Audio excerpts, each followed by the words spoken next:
Dito sa Barangay Cabanggrayan, PUB Corpus Masbate. Isa lang sa proyektong infrastructure program ng pamahalaan ng lalawigan ng Masbate na covered court na pinanduhan ng pamahalaang panlalawigan ng Masbate sa pamumuno ni Governor Antonio Co, nagkakahalaga ng 6 na milyon ang bawat isang covered court. Ang covered court na ito ay noong 2018 na proyekto pero hanggang ngayon ito nakatiwangwang peran. 6 na taon na ang nakalipas ganito peran ang kalagayan sa naturang covered. Kaya ang mga tanong ng mga Masbateño nasaan ang 6 na milyon bakit ganun katagal at hindi matapos-tapos? Para sa mga upstate at balitang Masbate, please follow and share. Dito sa Barangay Cabanggrayan, PUB Corpus Masbate. Isa lang sa proyektong infrastructure program ng pamahalaan ng lalawigan ng Masbate na covered court na pinanduhan ng pamahalaang panlalawigan ng Masbate sa pamumuno ni Governor Antonio Co, nagkakahalaga ng 6 na milyon ang bawat isang covered court.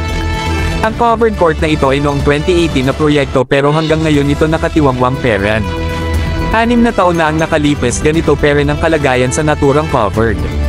Kaya ang mga tanong ng mga Masbateño nasaan ang 6 na milyon bakit ganun katagal at hindi matapos-tapos? Para sa mga upstate at balitang Masbate, please follow and share.